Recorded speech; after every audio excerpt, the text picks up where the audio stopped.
안녕하세요. 자, 오늘은 해수어항 운영하실 때 필요한 정수기를 좀 하나 소개해보고자 하는데요. 해수어랑 산호 몇 개 키우려는데 정수기까지 필요한가 라고 생각하시는 분들이 분명 계실 거예요. 근데 이제 정수기가 왜 필요한가에 대해 잠깐 먼저 좀 말씀드리고 넘어가 보자면, 일단 어항은 생물이 건강하게 살아갈 수 있으려면 내부에 발생하는 각종 오염원들을 어느 정도 스스로 정화할 수 있는 여가 사이클을 갖추어야 합니다.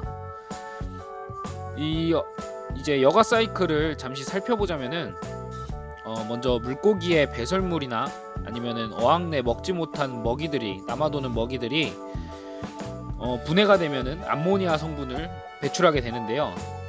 아니면은 이제 사람이 손을 어항 내에 넣다 보면은 사람 땀과 같은 성분들이, 그런 암모니아 성분들이 이제 유입이 되는데, 이 암모니아가 박테리아라는 놈들에게서 아질산, 질산염으로 이렇게 순차적으로 분해가 됩니다. 이 질산염들은 다시 또 조금 종류가 다른 박테리아들에 의해서 질소로 분해되어서 공기 중으로 날아가는 최종 과정을 거치게 되는데요.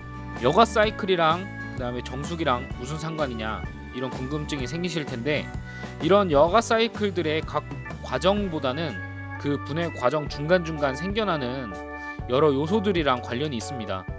앞서 말씀드렸다시피 암모니아에서부터 시작되어서 아질산, 그리고 질인산염, 그리고 질소가스로 분해되는 과정에 박테리아들이 관여를 하게 되는데요.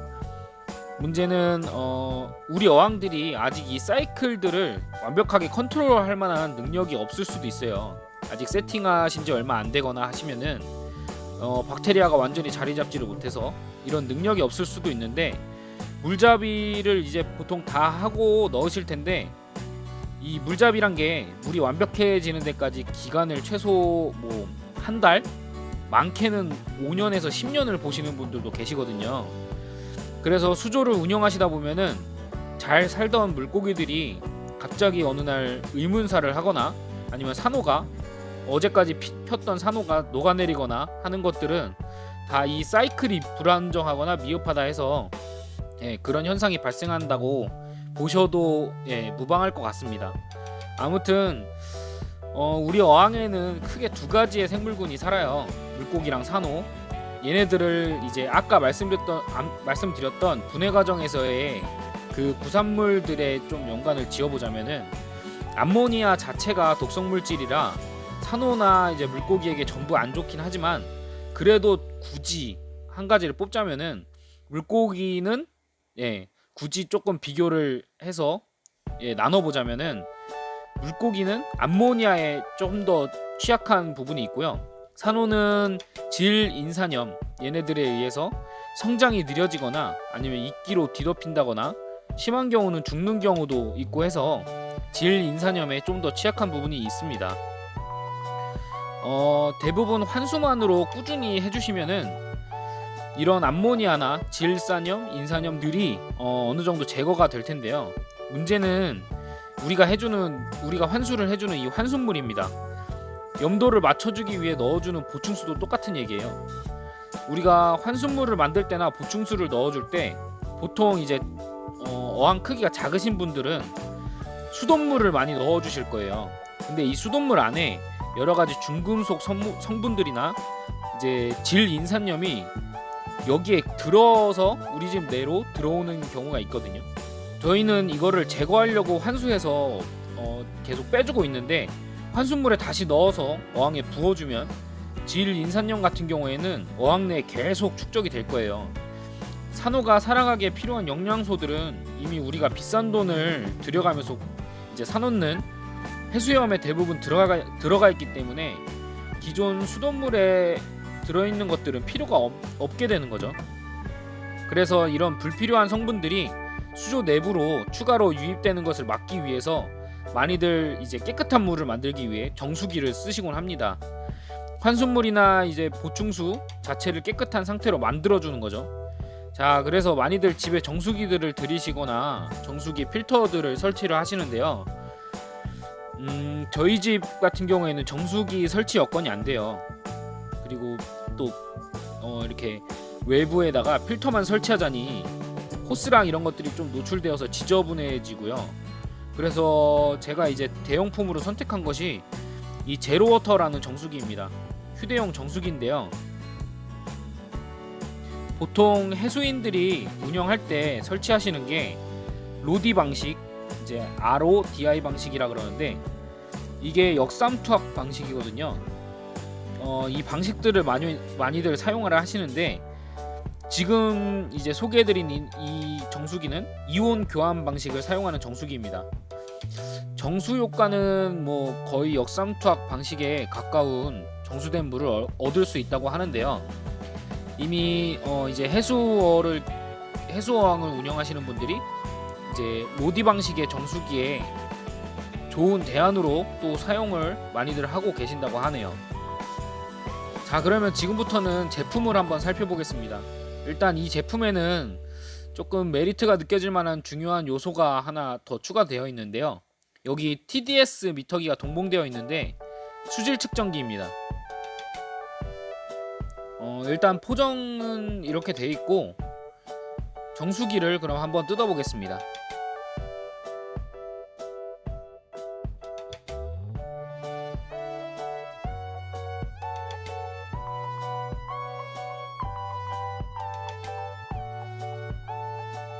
자, 이렇게 정수기를 한번 뜯어봤는데요. 정수기 외형은 일단 이렇게 생겼고요. 그 다음에 위쪽에 뚜껑을 열어보시면은 필터랑 그 다음에 이 필터랑 결합해서 위쪽에 정수되기 전에 물을 담아놓는 그런 그릇 같은 게 있거든요. 네, 이 부분입니다. 일단 필터는 이렇게 들어있고요. 지금 정품 필터가 하나 들어있는데 일단 필터는 뚜껑으로 이렇게 막혀서 하나가 들어있습니다. 뚜껑을 제거해서 조금 있다가 요 플라스틱에다가 껴서 물을 한번 정수해 볼 텐데 일단 그 전에 제가 아까도 말씀드렸다시피 이 정수기에 TDS 미터기가 이렇게 하나 들어있어요. 뜯어보면은 이렇게 버튼을 눌러가지고 요 아랫부분에 뚜껑이 있는데 그 부분을 제거하셔가지고 물속에 담가서 TDS를 측정할 수 있게 된 제품입니다. 이렇게 수치가 나오게 돼 있고요. 그래서 요걸 가지고 일단은 저희 집 그 수돗물을 측정을 해본 다음에 정수된 물을 측정해서 한번 비교를 해보도록 하겠습니다. 일단 필터를 다시 이렇게 결합을 해주시고요.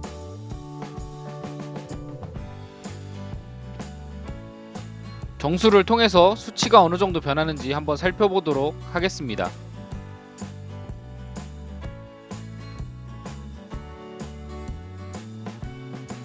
먼저 대략 2리터 정도 정수를 먼저 해볼 건데 정수를 하기에 앞서 이렇게 컵에 물을 받아가지고요. 수돗물이거든요, 지금 이 물은. 그래서 지금 현재 저희 집에 수돗물이 어느 정도 수치를 나타내는지 먼저 측정을 해보도록 하겠습니다. 이 아랫부분을 물속에 이렇게 담가주시면은 지금 131, 132 정도 수치가 나오거든요, ppm이. 그만큼 뭔가 불순물들이나 아니면은 여러가지 성분들이 물속에 녹아있다는 뜻이긴 한데 요 수돗물을 한번 정수를 해가지고 방금 이 수치가 어떻게 변하는지 지켜보도록 하겠습니다. 일단 위쪽에다가 물을 이렇게 부어주시면 아래쪽으로 정수된 물이 내려올 거거든요, 필터를 지나서.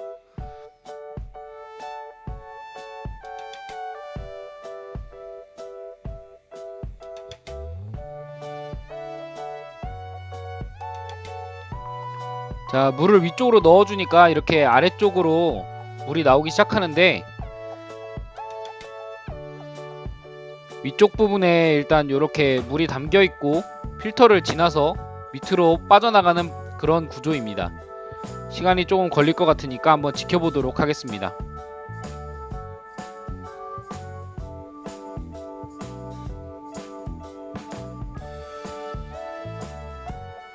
자, 지금 정수가 어느 정도 다 됐는데 지금 제가 한 4리터 정도를 정수를 했거든요. 먼저 일단 정수된 물을 TDS 수치를 한번 측정해 보겠습니다. 정수기에서 물을 빼는 방식은 이 앞쪽에 버튼을 이렇게 눌러주시면요 물이 나오거든요. 정수된 물이. 그래서 물을 다시 한번 측정을 하기 위해 컵에 나눠 담고 TDS 측정기를 다시 한번 담가 보겠습니다. 아까 132 정도 수치가 지금 나왔었는데 이렇게 담그니까 0이 나오네요. 지금 보이시나요? 0 ppm이 나오는데요. 이 정도면은 아까 제가 말씀드렸던 그런 성분들이 조금 어느 정도 제거되었다고 봐도 될 것 같은데, 오늘부터는 정수된 물을 가지고 보충수통에 넣어주기도 하면서 환수물도 이 물을 만들어서 환수를 해주도록 한번 해보겠습니다. 그리고 지금 제가 이 정수기를 통해서 해보고 싶은 게 한 가지가 더 있는데, 원래 질산염이 지금 어떻게 변화하는지를 보려고 현재 저희 집에 수조에 있는 물을, 저희 집 수조에 질산염을 셀리포트 시약을 가지고 측정을 미리 해놨어요. 지금 보시면은 색깔로 이렇게 수치를 대략적으로 알 수가 있는데, 위쪽에서 보면은 비슷한 색상을 찾으시면요 그 수치가 맞는데, 옆에서 확인할 때는 0.1을 곱해야 되거든요. 지금 50 정도로 보이는데 0.1을 곱하면은 5 정도, 그 정도의 질산염 수치가 나오고 있습니다. 이렇게 질산염 말고도 지금 인산염도 같이 측정을 해놨어요. 셀리포트 시약을 가지고. 근데 원래 지금 인산염이 저희 집에 좀 많았어서 이끼가 막 자랐거든요. 그래서 제가 포스반 미디어를 넣어줬는데 그것 때문에 그런지 지금 인산염은 거의 측정이 안 되는 것 같습니다. 일단은 요 정도 수치들을 가지고 어느 정도 운영을 해본 다음 변화 과정을 또 차차 보여드리도록 하겠습니다. 이것으로 제로워터 정수기에 대한 개봉기를 마치겠고, 다음 영상은 제가 지금 15큐브 영상 때문에 소규모 어항 세팅 의뢰를 하나 받아서 진행을 하고 있어요. 15큐브보다는 살짝 더 큰 20큐브 어항인데, 어항 구성품들은 아무래도 비슷하게 구성이 될 것 같긴 한데, 성형락도 지금 만들어야 되고 3D 프린터로 안에 필요한 부품들도 좀 뽑아가면서 어항 세팅기를 올려보도록 할 테니까 기대해 주시고요. 크기가 작은 해수형 어항이 어렵다고들 하시는데 부지런히 관리만 해주시면 전혀 어렵지가 않습니다. 자, 다음 세팅기를 가지고 또 찾아뵙겠습니다. 오늘 영상이 도움이 되셨다면 좋아요와 구독하기 한 번씩 부탁드리고요. 오늘 영상은 이것으로 마치겠습니다. 시청해주셔서 감사합니다.